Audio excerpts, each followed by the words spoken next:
tell your story, because the more we tell our stories, the more we get ears on this topic, the more people care about it and the more people see themselves in it.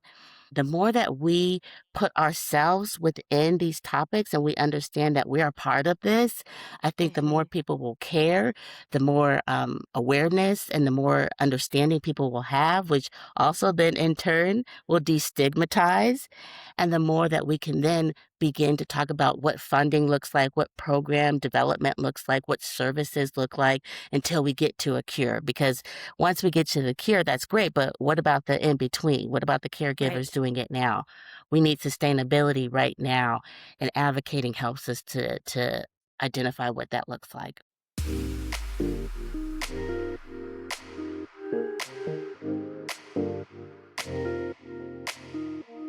Hey, everybody. Welcome back to Mind What Matters, where we talk about all things caregiving and minding what matters. See, I made it through the whole thing today, Nick, without making a joke. Isn't that impressive?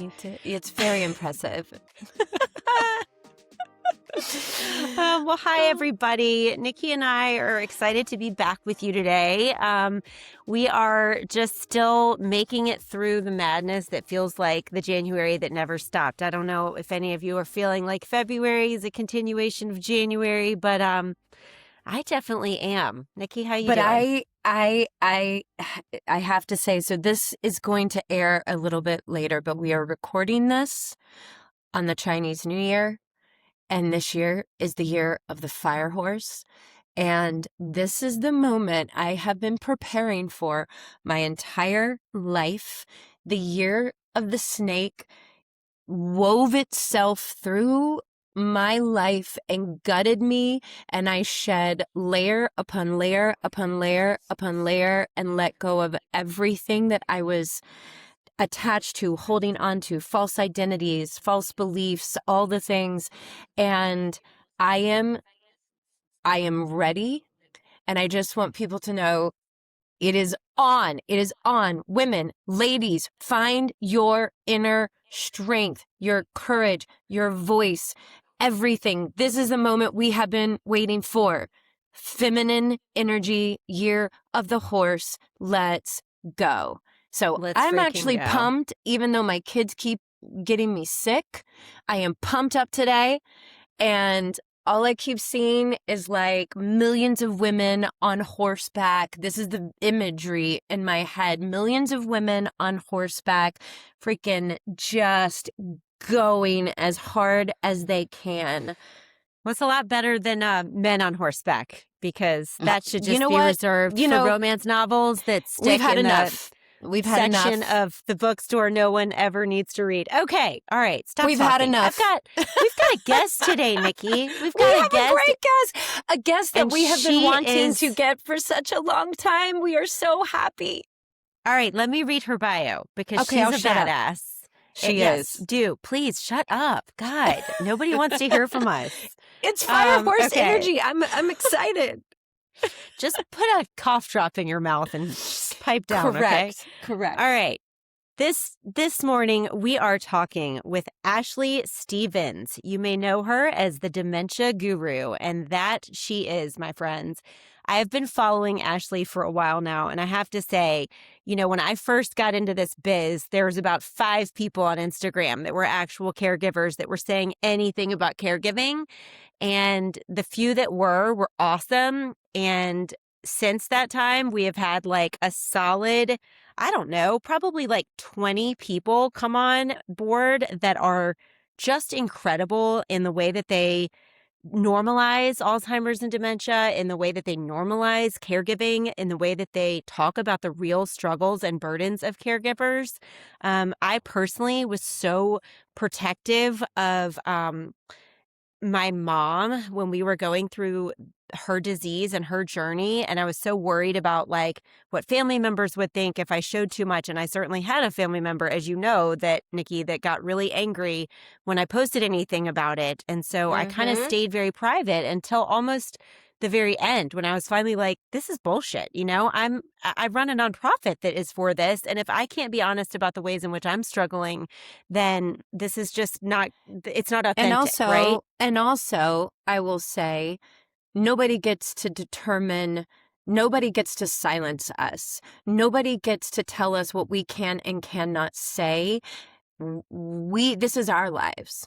That's And right. so getting to speak truth about our journeys and what we are going through, and especially in regard to caregiving, that is our truth that we get to speak. And I will say Ashley, has been leading the charge on this for such a long time and has paved the way for so many of us to be able to step in Yep.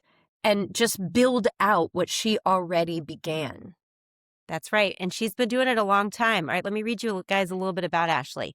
So, Yeah. Ashley Stevens, the dementia guru. We are going to let you talk, Ashley. You're probably like, why am I here?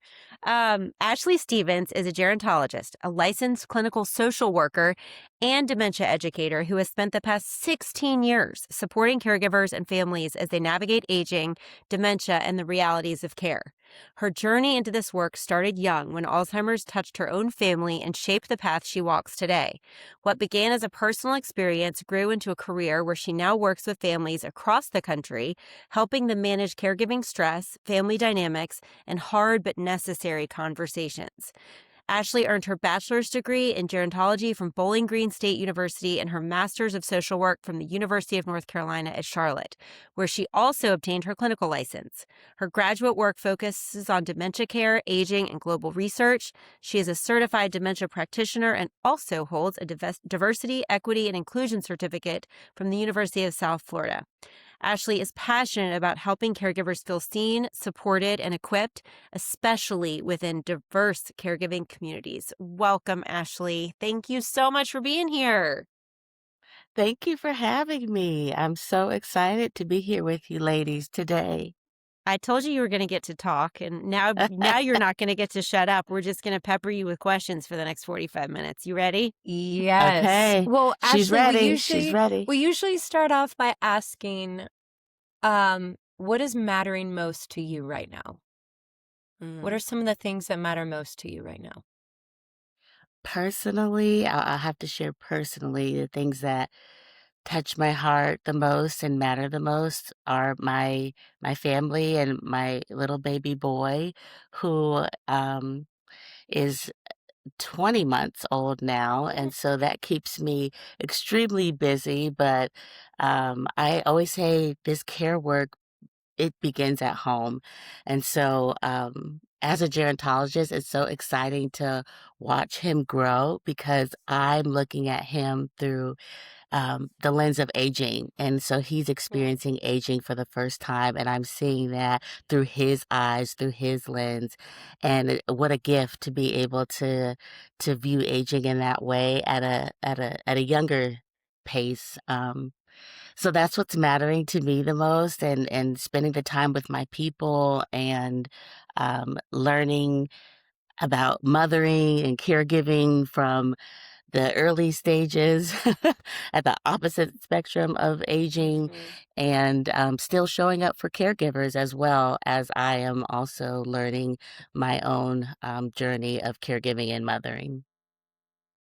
Ashley, tell us what Okay. brought you into this field. I mean, really just kind of walk us all the way back. Like, pretend we're 3 years old and just explain why this field became important to you because I know it affected your family at an early age. And obviously, like, I think anyone who's been affected by Alzheimer's, if you do feel the pull to help others from your own experience, what you're doing is such a natural progression of, your caregiving work. I'm even about to, you know, kind of start the same journey in a different way, but like I very much am passionate about helping other caregivers and walking the road of a family illness and just how you get through that. But what was it for you in your own personal experience that made you want to do this work?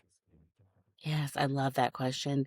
I was first introduced to Alzheimer's and caregiving at an age where you shouldn't be introduced to it. I was about 6 years old, and my great grandma Trolley, she was diagnosed with Alzheimer's. And of course, at 6 years old, 7 years old, you have no clue what that means. You don't know what Alzheimer's is, you don't know what dementia is, and you watch this person that you know change right in front of you. And for me, that was at that age, that was confusing. It was scary a little bit too. As a child, I remember very vividly a time witnessing a moment of care from my great grandmother and not understanding why she was fighting, why she was hitting, why she was screaming and laughing in the same breath. It was confusing. And I still have that image Hmm. etched in my brain and in my heart, and witnessing my mother and my grandmother. They both stepped up into that caregiving role, and they were vocal about it too. I know within the Black community, sometimes we are not as vocal to Mhm. others about our diagnosis, and we may be more private. But within my family, we talked about it. And my mom would tell you today that she said, "Hey, this is what we're going through. This is what Grandma Charlie is experiencing. And it's okay to be afraid. It's okay to be confused and not really understand." And that helped me to feel a little bit more comfortable with what I was witnessing. And then fast forward years later, I went to Bowling Green State University, as you mentioned, and I started to study the field of gerontology, which is the study of aging. And I just came alive. I started to feel like this is exactly where I'm supposed to be. Everything started to make sense, learning about aging, but also learning about dementia, learning about specifically Alzheimer's, and being able to connect the pieces and say, oh my goodness, this is what Grandma Charlie was going through. This makes sense now. And so just being able to connect those pieces and understand what my great grandma was experiencing, I just came alive, started studying, and then I went to get my master's of social work. And on graduation day, my family, they traveled to be there with me, and they said, "Congratulations, we're so proud of you." And Nana has dementia. And so here we are again on the paternal side of my family, faced with dementia. And now I'm an adult. I know what this means. I Mhm. know what we're getting ready to come up against. And now they're saying, hey, get into place. We need you to put that degree to work. And so as an adult, I still felt like that little child deep down inside, that 6-year-old who was confused and scared and just worried about what was to come for my Nana, but also for my family, because as you both know, the toll of caregiving on caregivers is not just mentally and emotionally exhausting, it's also physically exhausting and takes so much from the caregiver. And so I'm working through what that's going to look like for my family. And siblings, 10 siblings who are going to be a part of this caregiving journey. So, all of that to say, I know that's a lot, but it really is important because that is a part of my legacy. It is my grandma Charlie. It is my Nana Jeanette, who their legacy is what brought me here and what keeps me passionate about advocating, about talking about dementia, about supporting caregivers who look like my family when they don't know what to do, or when they first get that diagnosis and they're sent home packing Mhm. and nothing else to really support them. That was my family too. And so that drives the work that I do today, to meet with family caregivers right where they are, to meet with folks who are living with dementia, hear their voices, and support them just like I would for my own family. Mm. Mm. I love that so much. And I mean, Ashley, the truth is, there could be 200 of us out there. There wouldn't be enough. There wouldn't be enough for the number of people that are developing this disease and for the numbers that are expected to develop this disease. And, one of the biggest things, obviously, Mind What Matters is passionate about is those who are underserved, because it's Mhm, hard enough if, you're even able to get a diagnosis from a doctor you trust. It's still diagnose and adios. And very few good mhm, doctors are going to even tell you, okay, here's what to expect, or, come see me in 6 months because a year is too long. And maybe even 3 months, because the progression can happen that fast in some cases. And you might be struggling and just need an appointment with, like, your own questions. That doesn't happen. And particularly when you're talking about underserved communities, these are people that are not getting anything. Most of the time, there's not even a diagnosis, specifically in the Hispanic communities, they're too afraid to even, some of the people are too afraid to even go to the doctor because they're Mm. afraid of, ICE or whatever it is. So Mm-hmm. I think the work that you do is so important because you're like the person that somebody can call and be like, okay, tell me what to do. Tell me what to expect. And you're not a doctor. We're not saying she is, but she is a licensed clinical social worker and she does have her degree in gerontology. And so that makes you uniquely qualified to answer these questions. And there are other people online that are sort of these like, well, I can answer all your questions, or definitely the wellness practitioners that want to suck you in by saying, if you'll just juice this amount of celery juice, or if you'll just stand on your head while you intake iodine through your, metamorphosis through your toenails, you're going to cure your Alzheimer's. That is such bullshit, you guys. And, please don't get wrapped up into trusting stuff like that. But Ashley, what I've really loved about you in particular, and why I was so excited to interview you, is you seem to pull these moments, these like obscure moments of caregiving out in your posts, and you make light of things that are really serious issues. And just the last one, I'll give it as an example, is where you were saying, what to do when the person offers to help, but then doesn't, and like, there's a million and one things like that, right? That are these obscure topics in caregiving. So do you mind if we kind of just like go through a few with you, and maybe Nikki can ask a few of her questions? We're going to sort of pretend Yes. like we have just gotten a loved one with a diagnosis, because I think that would be just hearing like straight from you how you advise families is, I think, that's your gift, truly. And you're clearly so good at it. And just the way that you're able to articulate these very challenging and nuanced scenarios, you just like level it, and you absolutely call it like it is. And I love it. So let's say, did you mind if I go first, Nikki, or do you have like a burning one? Go ahead. Okay. So I'm going to pretend that I just got, I've been worried about my mom for, let's say, 6 months or so, or a year, and she's been repeating herself. And I finally got her to go to a neurologist, and we got a diagnosis, but they didn't really tell us what to expect. Like, what should we do? What should we, I mean, should she start eating better? Should, I start putting her into physical therapy or speech therapy? Like, what do you think that we should do? Do I need to line up caregivers now for the future, or? This is a great question. And okay, so when I'm working with families, it's also this back and forth because we're trying to identify. I'm doing a lot of probing too. That's like the gift of a social worker as well. We're trying to probe to identify what is the need, what's the most pressing need, Mm-hmm. priority need, how do we help you identify that, and then set a goal or a care plan around that. And so I would probably be asking some more specific questions about, okay, what was the diagnosis? What type of dementia? Okay, Did let's they do it. provide Do it. that I love role information? play. Let's do role Okay. play. This is so exciting. Okay. So, yes, thank you for sharing that with me. And I'm so glad you're here. What a big step to take to be able to come here and say, I'm needing some additional support. What do I do next? That's a big step. So I'm so, so glad that you're here.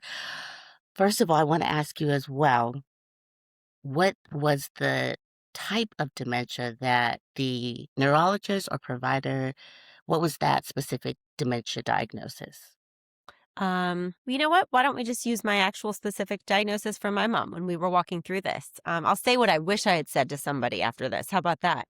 Guys, yes, this is all role play, but I'm going to use this example like I was talking to her right after my mom had gotten diagnosed. Well, my mom was diagnosed first with Korsakoff syndrome, which is alcohol-induced dementia. And then they realized that was wrong because even after the alcohol was taken away, she still continued to get worse, a couple years later. And so then she was diagnosed with mild cognitive impairment, consistent to lead to Alzheimer's or likely to lead to Alzheimer's. And hers was of the amnestic subtype.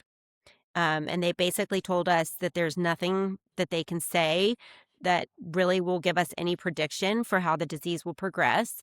They did say that people who are of higher levels of education, and really bright and have had long, good careers, they can sort of truck along for a longer period of time at this, like, they'll, like, gradually plateau, you know? It'll be like they go Mhm. on for a while, and then it's like a small dip, and then they keep going for a while, and then Mhm. another small dip, and then all of a sudden, there'll be like a cliff that they'll dive off of, and it will go really fast from there. But we can't tell you how long, and we don't can't tell you how many years, and all we can tell you is good luck. And so this is such a common message that is given to caregivers as soon as they receive that diagnosis. It's we don't know the details, and sometimes the doctors, they are not equipped also to provide that information. Mhm. I could go on and on about the training that is necessary, that's needed for all physicians to be able to have a better understanding of aging, but also of diagnosing different types of dementia. But anyways, so I would definitely say, first of all, I'm glad that you got that level of information, that detail, because that actually is a pretty good amount of information that they provided you. I would say next, getting home, you are definitely going to want to sit down with your support network. Who are your people? You're going to identify that first. I think that's always like a really important first step is just taking a moment and saying, "Who are my people? Who's my person? And who can I reach out to?" Mhm. I have a follow-up question there. Okay. How do you know how do you know if someone is your person? I have my own system of discernment, but I would love to hear how you would advise somebody to know who your people are, who your team could So be. good. Such a good question. Yes, I love that, and for me personally, and what I would probably advise as well, is that it's the people who show up consistently, and they don't just fill you with word salad, that they're going to show up, that they're going to do this, or that they're checking in, but they actually don't. It's the people who are consistent, that they show up in love, but with also action. There's action behind their words, there's action behind their So good. love. Mm. And for me, I like me and my mom, I always say, "You're my person. You are my person." And that kinda comes from Grey's Anatomy, if you watch Grey's. But Yeah. w we always say, like, "You are my person because you show up for me when I need you." You also here's another, you show up for me when I don't even know that I need you. Like, Mm. that's your person, right? Oh, The person the person who gets you before you even yes. get yourself, you know? So I will say, Ashley, that's such good advice because that's also my barometer. mm, Because I always say, don't pay attention to what people say, pay attention to what they do.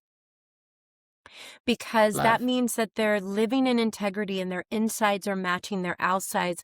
It is something that you can trust, Mhm. right? It is something that is a safe person, right? Mhm, Because mhm. I will say people will tell you everything. Let me know if you need me. I'd love to help. Yes, send me the email. I would love to show up for that. Blah, blah, blah, blah, blah, and on and on and on and nothing, right? It is, Mhm. it's the thing when I was growing up when when the adults in the room would say, do as I say, not as I do. Mhm. And I would be like, I remember at 6 years old being like, well, I can't trust the adults in the room then. I can't trust Mm. these adults, even if they're my Wow. parents. Can't trust them because you're saying one thing and you're doing another. Mhm. And I think that that level of discernment is exactly right. So good. Right. And by the way, I'm actually taking notes. Love that. I'm literally Okay, taking notes. back to you. Back Continue. to you. Keep going. So, yes. So, okay, find your people, Find figure your out who your people, support system is. determine who that is, you know who it is at your core. And also, Yep. I would say there's layers to there's layers to that, right? Like, there's gonna be some people who are your people, and they're gonna get down dirty with you, all hands on deck.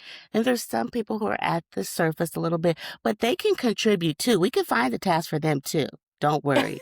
So identify your support network. Who are my people? And then call a meeting with those individuals and say, hey, this is what we're dealing with. This is the diagnosis. This is what the physician has notified us about and recommended. And we need to come up with a plan. Now, I would suggest also, yes, Wait, question. wait. Why don't people do this?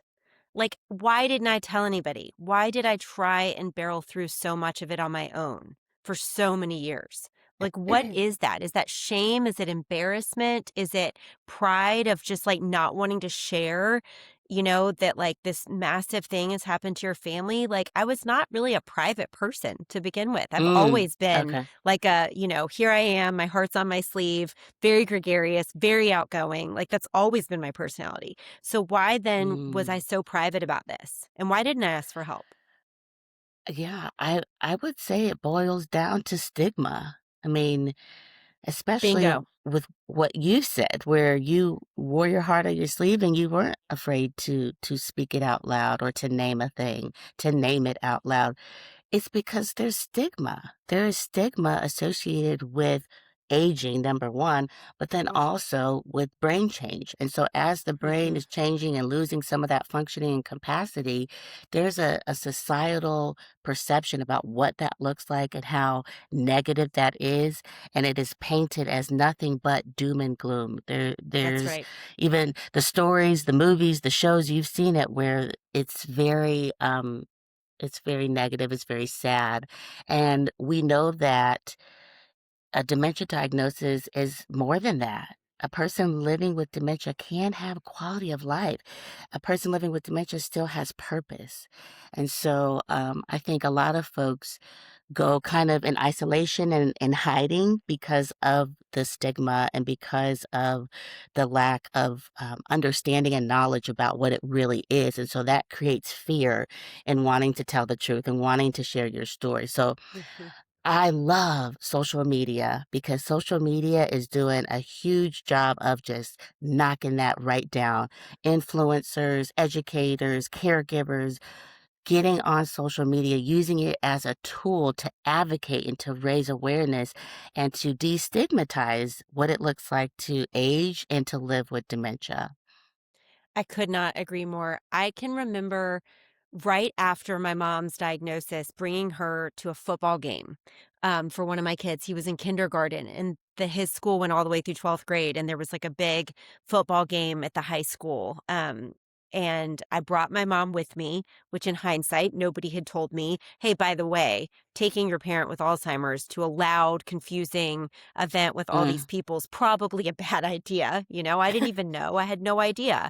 And I think nobody did back then, right? And I still, when I'm counseling families now, I'll say, hey, by the way, just because you want to go to the James Taylor concert doesn't mean that's a good idea for your parent, or your Red Sox game or whatever. You're doing that for you, but it might not necessarily be what's right for them. But I remember my mom just looking like kind of lost mm, and sort of not afraid, but definitely like this vague look on her face of like, I don't really know what to do. And she was just following my daughter around. Just kind of, my daughter was still 3, making sure she didn't get hurt. And one of my friends, who is a doctor, not a neurologist, but one of my friends looked at me and she goes, oh, Liz, she's like, your mom just like looks like she has Alzheimer's. Like, look at her. She's just like staring off into space and like up to the sky. And she's like, that's so sad. And it was like she may as well have Nancy Kerrigan'd me and like taken me out at the knees. mm, It was all I could do to not completely lose my stuff, like right there. And at that point, I looked at my husband and I was like, I want to get out of here. I want to get out of here right now. Like, I can't be here anymore. And it was like all I wanted to do was go and run and hide and like get her away from everybody and just make it all mm, go away. And I think that is what deters so many young caregivers or just caregivers in general from like still living life with your person mhm, because of this mhm, stigma and this fear of like, oh, I'm going to be somewhere and, they're going to recognize my parent or my sibling or whatever it is and my person's not going to know who they are, and we're going to have this just like really uncomfortable moment. And so they just don't do it. And it's such a waste because years get lost when we don't just continue to live with our person. Because you're right, just because their brain is changing a little bit doesn't mean that they can't experience joy and experience this rich quality of life. I mean, my mother loved nothing more in the world than to just go walk around a florist with me, or just sit on the floor and have a tea party with my daughter, or hold my son when he was an infant. This brought her Mhm. tremendous joy for like 7 years. Guys, we're not talking about a few months. We're talking about close to a decade, before you reach a stage where, you're really heavily dependent on, more medical tools and things that really do keep you in the house. But what can you tell people that are feeling like that are feeling scared and are like, well, I just don't know how to take them out anymore, and I'm worried something will happen, or what if they have an accident in their pants, or just you get the gist. What would you Yeah. tell them?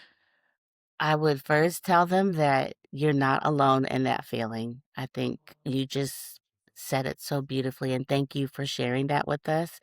Um, you're not alone, and it's okay to have that reservation of not wanting to go out or not knowing what to do when you go out. I would challenge that then and say, but let's try. Let's just try. Mhm. Let's just see. Because mom might not have that accident. Mom might not get confused or disoriented. She might actually have a wonderful time and do better because she's out, getting fresh air, getting around others, socializing, not being isolated, because we know that Mhm. brings on other symptoms like depression and anxiety, those types of diagnoses as well.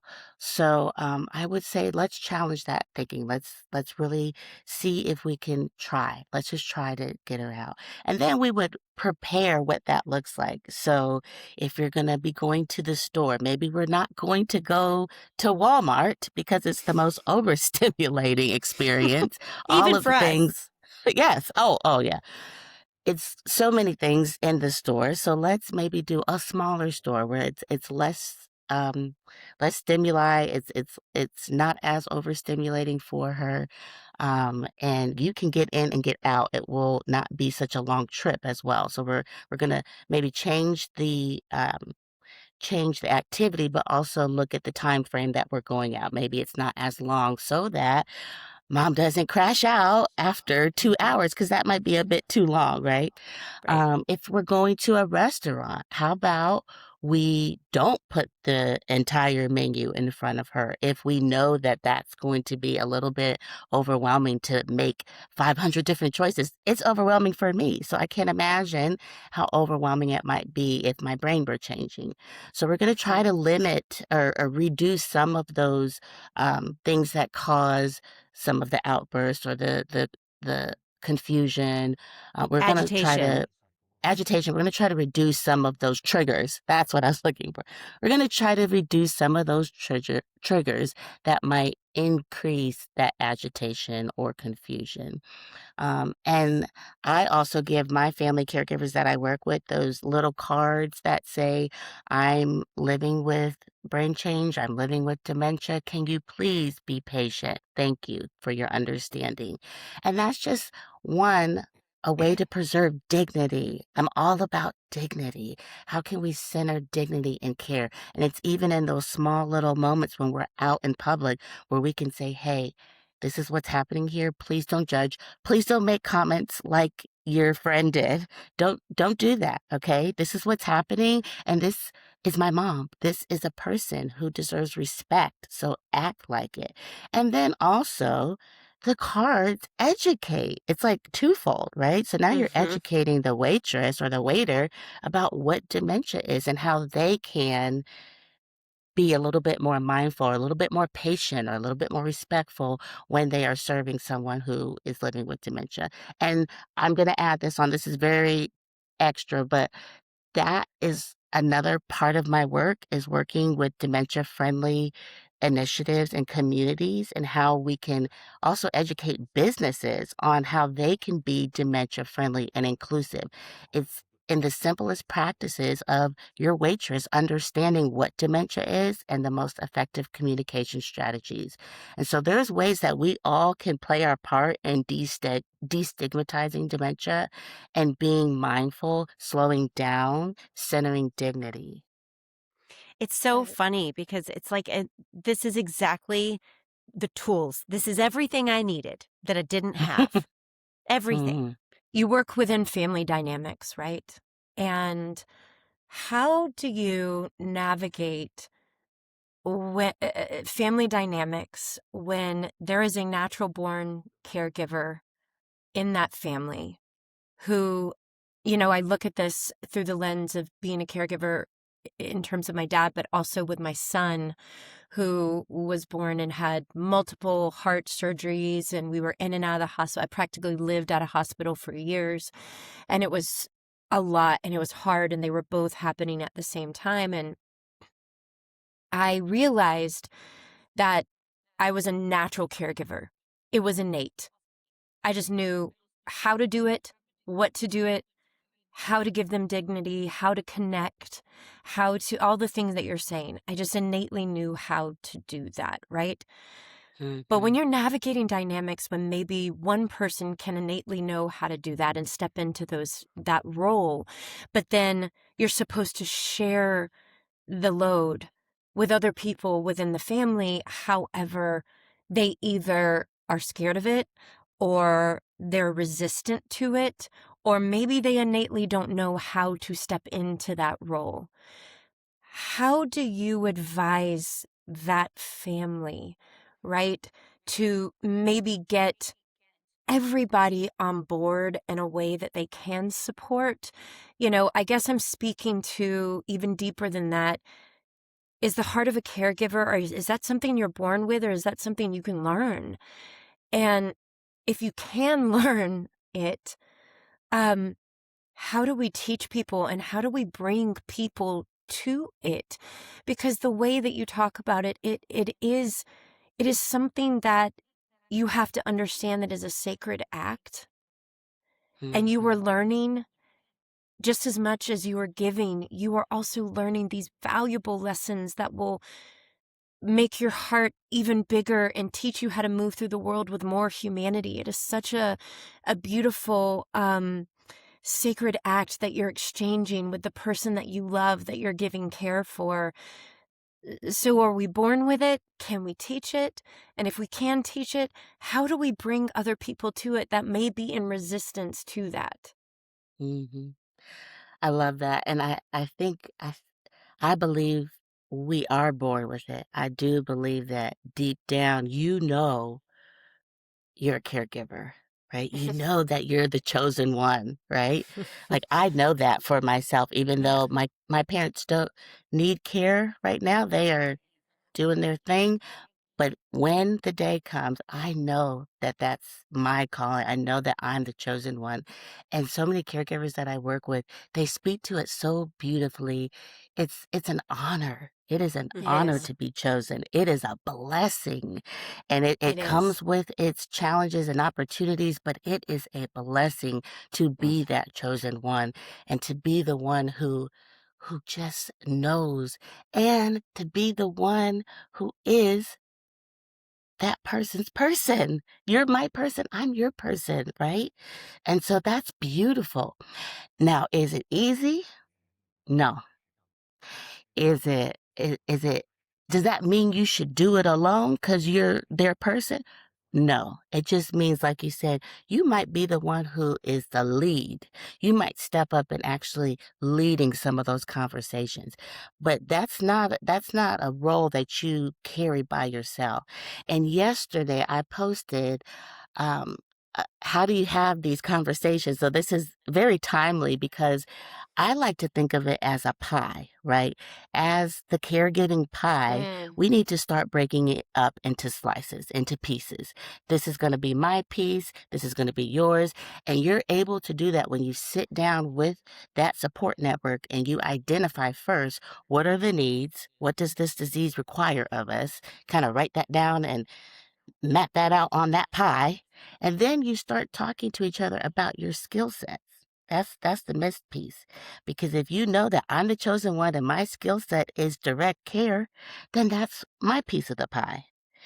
And then if you know another sibling or another family is really good with finances or really good at making the calls or making the decisions, or maybe they're long distance. And so that's the capacity they have is to make all of the calls and to call about the respite grant that might be available, then that's their slice of the pie, right? So you're breaking up this pie so that it's a little bit more balanced and it's not all falling on one person because I truly believe dementia care takes a village. We cannot do this in a silo. We cannot do it alone. It is not meant for us to do it alone. And a lot of caregivers say, well, I promised my loved one I was going to do this. I promised I would do it all. That was before you knew it was dementia. Okay. Dementia is just a different beast. It's not meant for us to do it alone. And so figuring out what the pie is, what your skill set is for each category or each slice of that pie, and then dividing it up, that's a great place to start. And I will add, you want to have someone like me, someone who is a neutral party, who can sit there and help you guide this conversation. Because maybe you don't know what to say, or maybe there are some family dynamics that may cause a more difficult conversation. And so you want to have somebody there who's skilled in having those conversations with families, but then can also say, okay, we may not agree on every single piece, but we all have to leave here on the same page. And social workers are uniquely skilled to do that, especially gerontological social workers. You have aging in place, life care managers who are also able to do this. Counselors do this type of work. Therapists do this work. So invite in a neutral party who can really help you all see what you're dealing with and get you on the same page. Mhm. That's so good. That's I so hope that good. answers your question. No, You yes, and sure then did. some. You And you sure also, by did. the way, not for nothing, but like I'm getting my counseling degree right now as if, like running a nonprofit and 3 kids wasn't enough. I've lost my mind, is the bottom line in all of this. But I don't know. I think I've just always felt called to do it in some capacity. Mm, And after what I went through with my mom at the end, and the family dynamics I dealt with, I just was like more propelled than ever. And already, I'm only like 8 to 10 weeks into this program, and already I am learning just so much more about the nuance of handling family mm. dynamics and when egos arise and when family trauma arises and it gets, I mean, like I've loved to joke with Nikki, we've talked about this a ton in other podcasts, but like nothing brings about family trauma more than dementia and Alzheimer's. If there is a family secret or, It's coming something up. that you're trying to keep hidden or whatever, it's coming up. It is coming up and coming out and Mhm. it's ready to party. And I always tell Yes. people that, like get ready to face whatever it is you never wanted to face in your family when you're going to deal with this Yes. disease. Because it really does, it can bring out the best in some people, it can bring out the worst in some people. Mhm. And I think that Mhm. what you said, getting a licensed person on board to help you navigate the nuance of like these family dynamics, because even in the best case scenario, there can be 6 siblings and they're all best friends. There's going to be discord. And yeah, Yes. yeah, I see you raising your hand. Like it's just natural because guess what? You're grieving while you're going through this. Your heart Mhm. is Mhm. broken and Mhm. you're going through these moments of like just total turmoil and brokenheartedness. And some siblings may handle that great. Other siblings may choose not to handle that at all. And that might frustrate and enrage other siblings who are like openly grieving and are really sad and they can't understand why the others aren't, because it happens to Mhm. everybody in their own time. And I think that's where having a third party come in, even if you only meet with them, once a month, once every 2 months, but just to Mhm. check in as a whole family is such a good idea. We didn't do that. I wish to God we had. There's so many things I wish about how, our experience could have been different. But the truth is, it was 15 years ago, and there was just not Mhm. this level of knowledge and training around any of this. There was like, oh, Right. here's the Alzheimer's Association card. Have you heard of them? Which, like, I hadn't, frankly, before that. And, somebody said, go to a meeting. And I was like, I'm 26. Like, what am I going to have in Mhm. common with, an 80-year-old caregiver that, it's his spouse or something? And now there's just so much more, guys. There's so many more resources. There's so much more information. And people like Ashley, they're not going to have every question answered for you, but they're going to have 95%. And they're definitely going to have more than your doctor or neurologist. Okay. So, Nikki, you have another question for her you want to ask? Oh my gosh, so many questions. I know you do. That's why I'm like, go. We only have her for an hour. You gotta we gotta speed this up. Like I lightning know. round, go. So I think, so we get the diagnosis, right? We get a diagnosis and we call in our people. We're deciding who's going to be a part of our team. How do we also support our mental health, our physical health, our all of that as we are also giving care? Like what are some of the things that you tell caregivers? Because as we know, uh those of us that do have a caregiving heart and who are usually the chosen ones are often the people who also will go last on the list of our own Mm, list of priorities. We will put yeah. ourselves at the very end of that list. What should we also be learning in the process, and how should we also be taking care of ourselves inside of it? Well, I think, Liz, you had just said that earlier about getting to be able to counsel. And that's probably the first thing I tell caregivers is get with a counselor, get with a Mm, therapist, like one on one. Now the family dynamic is great too. That's important. Neutral party.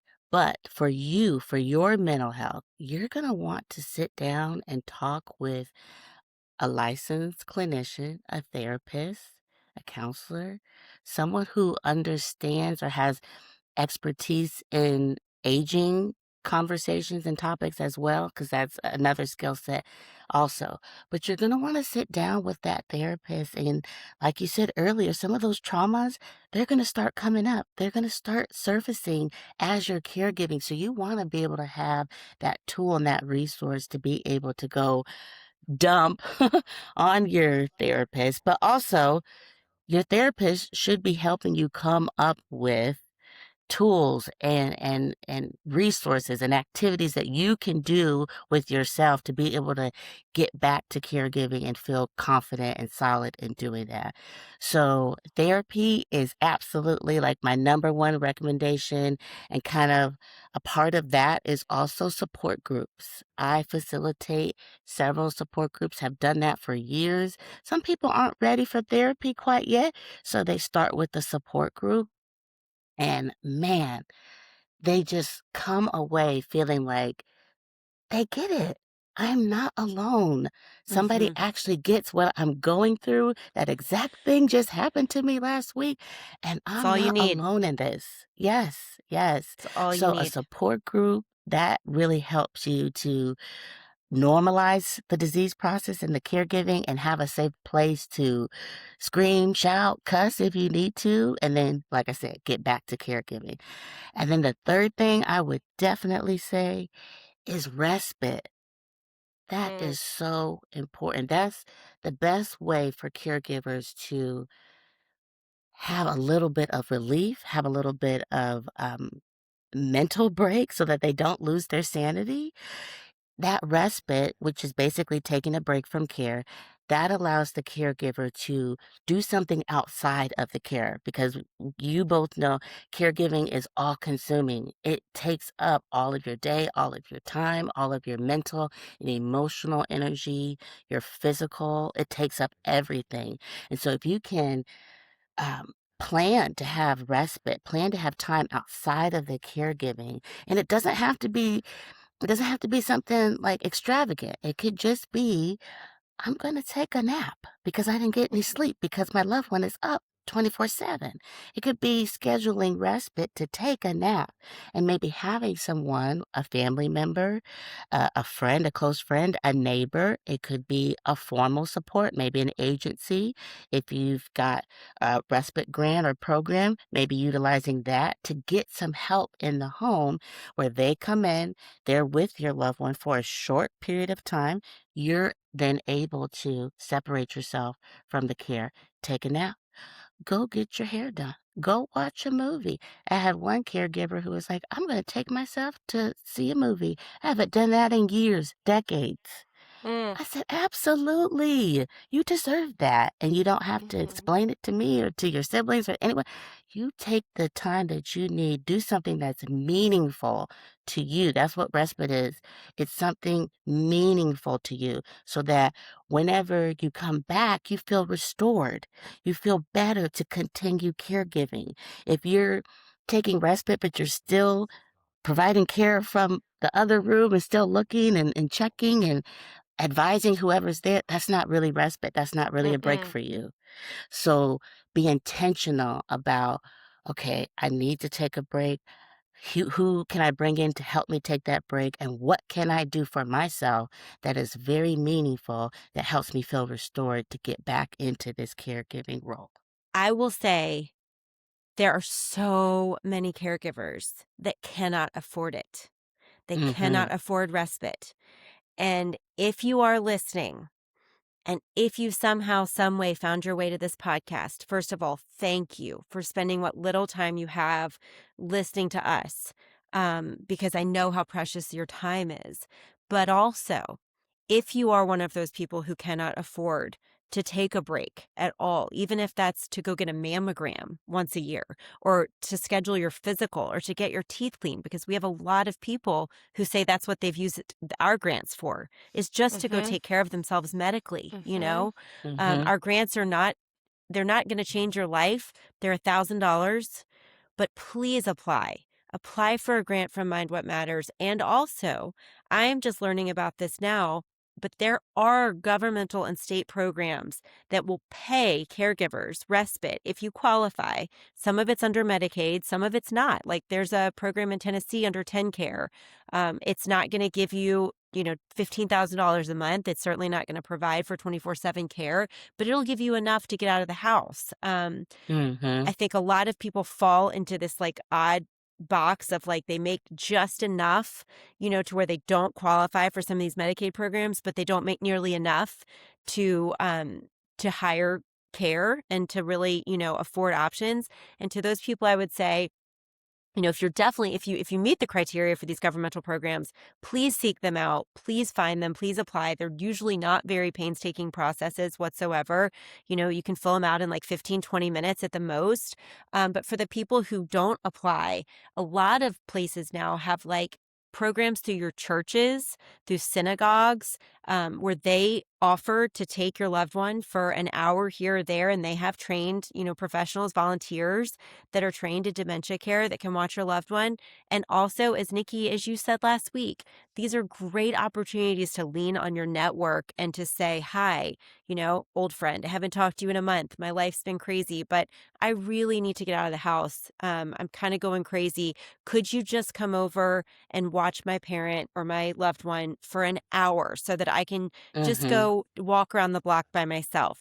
And then don't leave them in the lurch. As I've said before, don't just walk off and leave them. Let them know what they're signing up for. Give them a few how-tos about stuff that they're doing. But very few friends, if they're good ones, are going to say no to that. When they hear your yep, voice and they know you're in desperation and they know you need help, please don't be shy. Please don't do what I did, which is just to not ask and to think you can do Mm. it all on your own, because you're only hurting yourself. People want to help. Your community wants to help. So please just let them. I do a lot of work in Canada. I spend a lot of time in Canada. In Canada, their government has programs where when your loved one gets dementia or Alzheimer's or neurodegenerative illnesses, you know, within the taxes that they pay for, within their healthcare system, they provide care for families. It is their country provides it, as well as many other industrialized countries in the world. They will provide somebody that comes and is in your home and helps you take care of your loved one. And I guess my question is, because I do a lot of advocacy work in terms of legislation and in politics, and, you know, one of the things that has been grossly overlooked in our country for so many years, obviously, and we are really feeling the effects of this in this last year, of the gutting of our healthcare system, right? How do we get people to understand what we could be fighting for? And how do we get them to see that in the wealthiest country in the world, this should be included in our healthcare? The ability for our country for everyone to have healthcare, and also within that healthcare system, for you to be able to be provided when a loved one gets sick with Alzheimer's or dementia or ALS or Parkinson's or any of those neurodegenerative illnesses that requires long-term care, that we should live in a country where that is provided to us. How do we get people to care, to speak up, to advocate, and then get our politicians to legislate this? I know it's a big question, but you work in this. You are so knee deep into every aspect of caregiving, and I'm just wondering what your thoughts are on that. Yeah, it's an important question, and whew, there's not enough. There is not enough available for caregivers, for older adults. And I feel like the thing that I hear the most from people when they need care, when they are faced with caregiving and dementia, is, oh, well, I thought Medicare was going to cover that. I Correct. thought Medicare. And it's this rude awakening that no, Medicare doesn't cover it, and our country doesn't care for older adults and people living with dementia like you thought they did. And it's a rude awakening. And so I It think, is.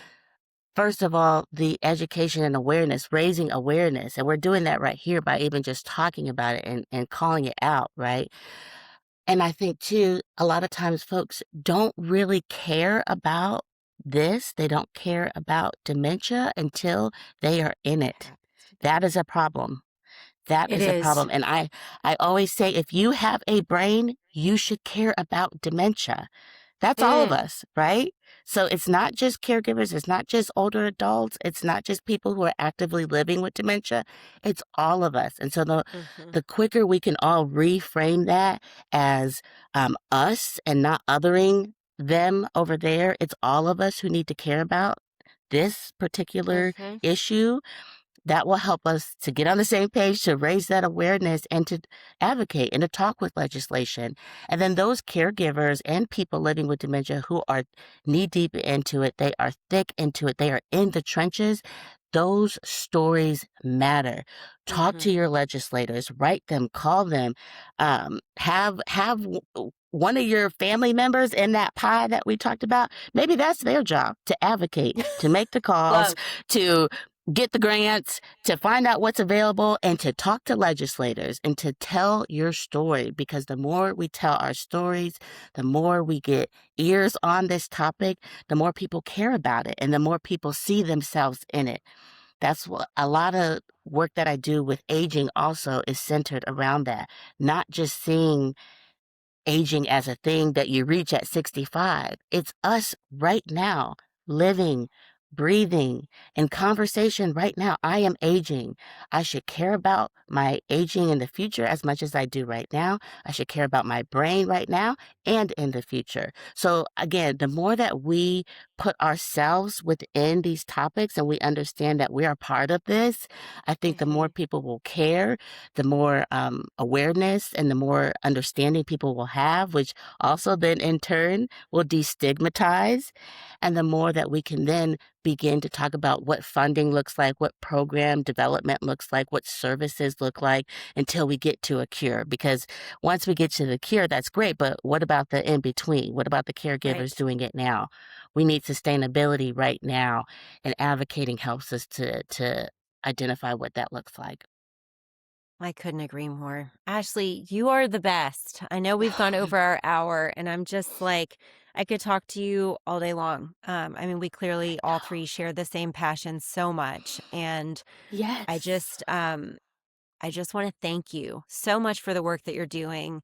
I'm happy for you about the birth of your little one and just getting to be a mom and your journey with, growing into motherhood. It's the best. It's exhausting in a way that caregiving isn't in the field you've already done, but it's wonderful and you're going to be so great at it. But I really just think that what you do is so important and it is so valuable. And for all of our listeners, you can find her on Instagram, the Dementia Guru, and thedementiaguru.com if you want to work with her. Are you taking new clients right now? Are you working with new families or I'm slowing down my pace a little bit, but okay? if you're in North Carolina, reach out to me because we also provide grants and have some programs that are available for dementia-specific caregiving families. So reach out to me if you're in North Carolina. And then I've got a few projects that I'm doing with some organizations, and so keeping busy for sure, but reach out to me. I'm always a DM away as well. And subscribe to my newsletter. I just released that this morning. I try to offer resources, tips on there monthly. And so that's a free resource for folks. And social media, my content is also another resource and education platform. And guys, it's so great. It's like funny to read. It's not just deep in the knowledge part of, I think a lot of posts are just like extremely overwhelming sometimes with a lot of heavy information. Ashley's is not. It's very readable. Her Mhm. posts are quick but digestible and informative and very valuable. I wish I Thank had you. had them myself. And I just think you're great. You're awesome. I knew you would be, but it's been a Thank pleasure. you. Thank you Thank you so both much, so Ashley. Thank much. you for your heart and the way that you lead um and just for the work that you do in the world and for teaching us all how to show up for the people that we love. And thank you both for showing up for the people that you love and inviting me here to like bear witness to the amazing work that you do and the caregiving that you're providing. I'm in awe of you and really appreciate you. I hope you know that you are changing lives and you're doing the good work, and I really appreciate you both. Back at It's you. good to Thank hear you. that. I'll tell you what, there's not a lot of nonprofit work is not for the faint of heart. That is Oh, I for know it. sure. I know But it. I love what I do and I'm grateful for the families that we're able to help. Even if I can only help 100 families a year, it's 100 families who wouldn't That's have had it something. otherwise. Yeah, it's That's something. something. And I know you said it's just $1,000. No, that is something for a family who needs Yeah. a break. So Yeah, thank for you. sure. Thank you. Ashley, it's Thank been a you, pleasure. Ashley. And everybody, thanks for tuning in. And Nikki and I'll see you next week.